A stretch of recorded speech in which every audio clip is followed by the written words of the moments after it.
Assalamualaikum warahmatullahi wabarakatuh. Selamat sore Bapak Ibu guru hebat.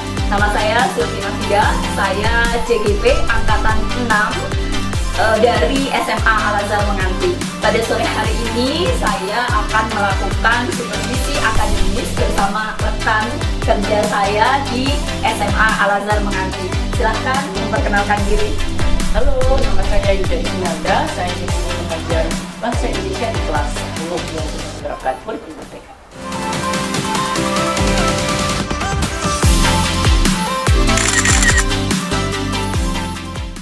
Assalamualaikum warahmatullahi wabarakatuh. Waalaikumsalam. Halo Miss Sylvie, selamat sore. Halo Pak Yuda, selamat sore. Gimana kabarnya nih Pak Yud? Alhamdulillah baik, tapi ada sedikit nggak enak. Iya, kayaknya suaranya bindeng-bindeng gimana gitu ya. Betul sekali. Kemarin habis kehujanan. Nggak habis minum es sebenarnya. Minum es, oke. Apakah sudah minum obat? Sudah, Sudah, tinggal alhamdulillah. batuk dan pileknya saja. Oke. Semoga nanti setelah ini bisa lekas sembuh karena kayaknya nih aktivitasnya Pak Yuda nih lagi padat-padatnya kan sekarang. Amin, alhamdulillah. Doanya ya Miss ya biar lekas. Oke, amin. Nah, Pak Yud, ini kan kita lagi ngobrolin apa yang sudah kemarin kita obrolin minggu sebelumnya tentang kekhawatirannya Pak Yuda. Bukan kekhawatiran sih, kalau saya melihat tuh lebih pada Pak Yuda itu excited banget dengan adanya kurikulum merdeka itu. Salah satunya adalah pembelajaran berdiferensiasi yang waktu itu disampaikan oleh Pak Yuda. Nah, kita kan udah mau besok supervisi akademik yang Pak Yuda tuh rencananya mau melakukan aksi nyata ya, atau mencoba melakukan pembelajaran berdiferensiasi ke anak-anak.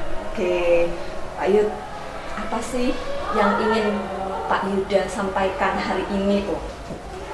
Sebenarnya ya Miss ya, kalau boleh dibilang waktu adanya kurikulum merdeka itu bingung saya, benar-benar bingung karena istilahnya sambil sedikit curhat ya Miss ya. Karena jujur saya baru jadi guru itu kan 2 tahun belakangan inilah, 2 tahun jalan. Jadi benar-benar habis lulus kuliah langsung kerjanya di sini, langsung jadi guru. Istilahnya 4 tahun kuliah tuh nggak pernah yang namanya dapat materi kayak teks anekdot itu apa sih, teks eksposisi itu apa sih, nggak pernah sama sekali diajari. Yang kita pelajari ya itu ya tentang linguistik, tentang fonologi, tentang filologi dan lain sebagainya. Nggak pernah yang namanya tuh kayak bahas pembelajaran yang sebenarnya kita lakuin sebagai kita sekarang jadi guru gitu ya. Jadi itu yang sebenarnya pertama yang membuat saya itu lingkungan. Jadi saya tuh merasa bahwa saya seperti siswa karena saya harus belajar. Nih materinya besok apa ya? Sambil ingat-ingat dulu guru saya nyampiinnya gimana ya gitu. Jadi sebenarnya ada sedikit ketakutan, bisa nggak ya saya nyampein materi dan anak-anak itu benar-benar paham. Apalagi sekarang kan katanya nggak boleh nih guru ngasih tahu semuanya ke siswa harus gimana caranya mereka belajar mandiri. Kita sebagai pendampingnya aja gitu. Itu yang pertama. Yang kedua, dengan adanya kurikulum merdeka ini, itu yang membuat saya bingung adalah dulu mungkin sudah diajari nih teori bahwa jenis-jenis siswa itu banyak banget. Ada yang pakai kinestetik, ada yang audiovisual, bahkan ada yang visual. Nah, sedangkan di kurikulum merdeka ini kan kayak ditekankan gimana caranya guru itu harus tahu gimana gaya belajarnya anak. Jadi yang pertama kali saya khawatirkan adalah gimana caranya saya sebagai guru baru ngerti gaya belajarnya anak-anak. Itu yang pertama. Dua, gimana caranya saya bisa memenuhi ketiga gaya belajarnya anak-anak dalam satu waktu, dalam satu kelas misalnya.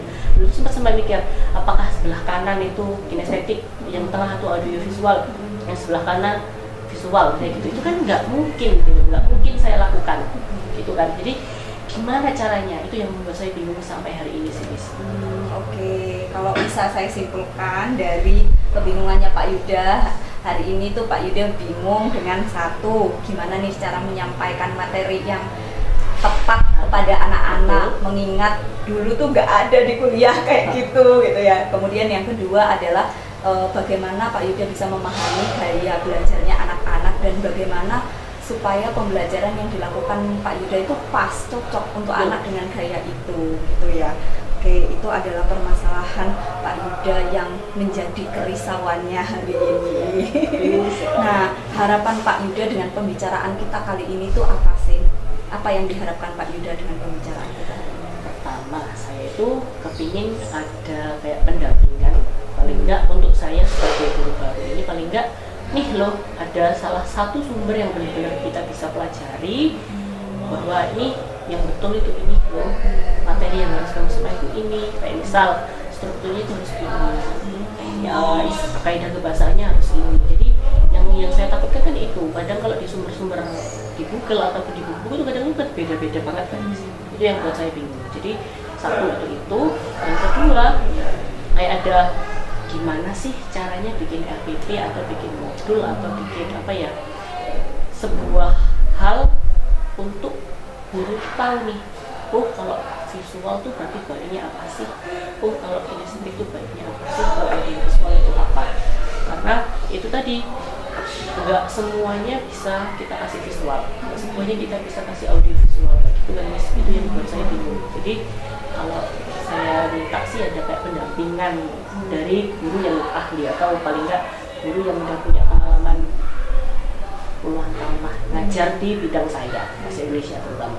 Jadi akhirnya sampean bisa kemudian menemukan solusinya ya, gimana caranya supaya sampean tepat gitu. Ibarat kalau dokter ngasih resep, itu resepnya itu bisa pas gitu, dan itu butuh buku-buku petunjuk gitu ya. Oke, baik. Selama ini kalau Pak Yuda sendiri selama ini apakah sudah pernah melihat atau mungkin kayaknya pernah dengar deh, kayaknya temanku dulu pernah tahu, barangkali ada yang seperti itu terkait dengan yang pertama dulu ya yang kita bahas terkait dengan struktur materinya.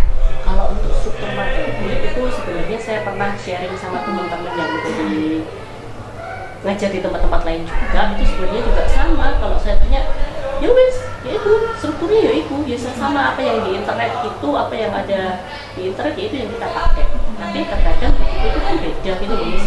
Jadi kalau saya kan istilahnya masih angkatan lama dalam artian kan ya kudu itu, kalau enggak itu kan saya takutnya kan salah kayak itu kan guys. Jadi itu yang membuat saya tuh benar-benar khawatir. Kadang di buku-buku kurikulum merdeka yang sekarang itu contoh aja materi A itu strukturnya 4, tapi di tahun lalu pada saat saya mengajar di kelas 10 juga itu materinya strukturnya harusnya ada 5, dihilangin 1 kayak gitu loh. Itu yang membuat saya itu sebenarnya bingung. Istilahnya patennya sebuah materi di bahasa Indonesia khususnya itu apa sih, gimana sih, harusnya berapa. Jadi kita waktu menyampaikan atau paling enggak kita mancing anak-anak untuk bisa menyebutkan atau paling enggak mereka bisa mikir itu pas, kita tidak tahu 5, berarti kalau anak dijawab 5 berarti dia udah oke kayak gitu. Itu yang bikin saya bingung. Terus selain nih Pak Yuda, selain berdiskusi dengan teman-teman, apakah Pak Yuda pernah berdiskusi dengan rekan di sekolah gitu yang juga mengampu guru bahasa Indonesia? Ini kalau nggak salah Pak Yuda kan juga pengampu guru bahasa Indonesia kurikulum merdeka ya, kelas 10. Kelas 10. Berarti mungkin sudah juga pernah dengar pelatihan-pelatihan tentang kurikulum merdeka. Apakah Pak Yuda pernah gitu berdiskusi dengan teman rekan kerja yang sesama di sekolah terkait materi itu? Kebetulan ada nih, saya itu punya rekan kerja di salah satu sekolah juga yang benar-benar sama ngajarnya materi bahasa Indonesia, yaitu Pak Ikhwan namanya. Beliau itu memang sudah lama juga ngajar bahasa Indonesia. Saya tuh kalau sharing beliaunya tuh santai, nggak pernah kayak, Pak ini materinya gimana sih? Yus kayak unik lah Pak. Pasti sama lah, apa yang sampai percaya itu pasti yang betul. Hanya gitu, istilahnya nggak usah ragu-ragu, selama sampai yakin itu tidak keluar dari koridor, pasti ya itu yang betul. Beliau itu selalu menguatkan saya gitu. Walaupun sebenarnya jawabannya beliau itu saya menganggapnya beliau tuh memberikan kekuatan kepada saya bahwa kamu nggak boleh takut, kamu apa yang kamu percayai selama nggak keluar dari koridor pasti yang betul. Gitu sih Miss. Itu kalau dari percakapan iya, jadi istilahnya sampai sekarang masih belum bisa menemukan apa ya. Ini loh, ini pedoman yang betul. Nih kamu harus pakai yang ini, tuh belum ada. Belum ketemu ya, belum ketemu jawabannya. Nah, kira-kira tuh di mana Pak Yuda bisa menemukan pedoman yang tepat? Kira-kira itu menurut Pak Yuda di mana ya saya bisa menemukan pedoman itu yang tepat? Itu saya harus kemana, atau saya harus cari di mana pedoman itu yang bisa membuat Pak Yuda benar-benar yakin ya? Tadi kan kalau saya lihat kan dari dua temennya itu, Pak Yuda sendiri masih belum yakin tuh, masih ragu gitu, masih ragu. Nah, kira-kira gimana yang bisa membuat Pak Yuda yang bisa membuat saya yakin mungkin ya dengan mungkin saya akan membeli, atau kan secara jujur ya Miss ya, sampai sekarang tuh saya jadi guru tuh ya agak malu-maluin sebenarnya. Saya tuh belum pernah beli buku materi apapun tentang materi saya, khususnya dalam mapel bahasa Indonesia. Jadi saya hanya menggunakan dan membaca buku yang disediakan oleh sekolah. Itu kesalahan saya yang pertama. Yang kedua, saya itu semenjak udah nggak kuliah tuh udah nggak pernah baca artikel tentang materi-materi yang mendukung pembelajaran saya, itu sudah jarang banget. Jadi kalau menurut saya harus memberanikan diri untuk paling enggak 2 atau 3 buku yang menunjang pembelajaran saya. Jadi paling enggak tuh materi A di buku A 4, di buku B 3, di buku C 4. Berarti kan paling enggak ada beberapa kesamaan pasti. Jadi nanti kalau paling enggak saya akan bisa merumuskan sendiri untuk bisa menyebabkan, untuk bisa paling enggak hati saya itu lega, ternyata ini loh iya. Paling enggak kan itu. Oke, saya bisa paham sih, soalnya Pak Yuda kan guru bahasa Indonesia ya. Biasanya tuh kalau bahasa Indonesia tuh harus referensinya tuh mana kan harus ada ya. Kalau mungkin kita udah biasa, tapi kalau mungkin bahasa Indonesia tuh ada beban yang saya sampaikan tuh referensinya apa. Nah, karena terbiasa mungkin pakai daftar pustaka, daftar yang harus gitu.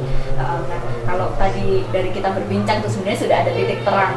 Jadi kebingungan Pak Yuda tuh sebenarnya Pak Yuda udah menemukan solusinya. Yaitu dengan membeli 2 sampai 3 buku textbook untuk bisa membeli 2 atau 3 buku itu yang sampai sekarang Pak Yuda belum sempat beli. Itu kira-kira kendalanya apa? Kenapa belum sempat sampai beli? Sempat beli 1 sebenarnya belum kepikiran. Itu belum kepikiran. 2 untuk meluangkan waktu jalan-jalan, hunting tuh ya Allah susah banget ngepasin waktunya gitu loh Miss. Karena istilahnya di sekolah ini saya lagi, karena memang udah lulus kuliah itu langsung aku kerja, nggak punya pengalaman apa-apa, jadi di sini menurut saya semua hal itu baru. Ini lagi senangnya berkegiatan di sekolah, jadi ya kalau keluar wis males lah ya, karena sudah sibuk di sini. Akhirnya ya gitu, untuk meluangkan waktu untuk membeli 1-2 buku, padahal kan buat kebaikan saya juga, menambah pengetahuan saya juga, referensi saya juga, tapi tidak menyempatkan waktu untuk diri saya. Oke. Belum ada waktu lah kira-kira ya untuk itu. Nah, kira-kira ada nggak siapa orang yang bisa membantu Pak Yuda atau orang yang dipercaya Pak Yuda tuh, aku tolong dong minta beliin, atau gimana yang bisa membantu Pak Yuda atau ya membantu Pak Yuda lah untuk bisa membeli buku itu, dan Pak Yuda tetap bisa di sini, tetap bisa sama anak-anak, tetap bisa beraktivitas sesuai yang dia sukai, tapi Pak Yuda juga bisa membeli buku itu. Nah, kira-kira apa tuh yang terpikirkan oleh Pak Yuda, kira-kira gimana ya caranya supaya saya juga tetap bisa beraktivitas di sini tapi buku itu juga terbeli. Oke, saya punya 2 opsi. Opsi pertama adalah yang tak lain dan tak bukan adalah Pak Gojek adalah penolong saya. Oh, Pak Gojek, oke. Tapi nih saya itu punya ketakutan. Saya itu nggak mau kalau buku saya nggak asli, nggak ori. Jadi kalau saya tuh nggak pernah beli buku online kecuali pada saat zaman corona kemarin itu saya punya online semuanya. Jadi mau ori nggak ori ya wis lah, saya terima walaupun isi bukunya pokoknya sama, gitu. Saya tuh nggak pernah sebagai orang bahasa Indonesia tuh kayak beli buku nggak ori itu kayak ya Allah kasihan banget penulisnya. Jadi lebih nggak percayaan. Jadi kalau memang untuk buku bacaan saya lebih baik saya akan gimana caranya dalam waktu dekat, mungkin saya harus benar-benar, karena memang menurut saya juga urgent banget, karena untuk masa depan anak-anak, untuk pemahaman anak-anak juga dan untuk pemahaman saya. Jadi mungkin dalam waktu dekat saya harus meluangkan waktu harus untuk ketemu buku dan beli sendiri. Oke. Karena saya takut bukunya tidak asli kalau dibelikan ke orang. Berarti solusinya emang harus beli menyempatkan, sendiri ya, ya, harus betul. menyempatkan waktunya itu, entah kapan-kapan disempil-sempilkan gitu ya. Oke, tadi itu untuk permasalahan kebingungan Pak Yuda, bukan permasalahan kebingungan Pak Yuda yang pertama tuh terkait itu. Tadi udah ketemu nih rupanya solusinya. Oke. Kemudian yang kedua itu gimana cara bikin RPP atau modul yang sesuai dengan gaya belajar. Nah, ini terkait dengan ini Pak Yuda selama ini apa yang sudah dilakukan Pak Yuda untuk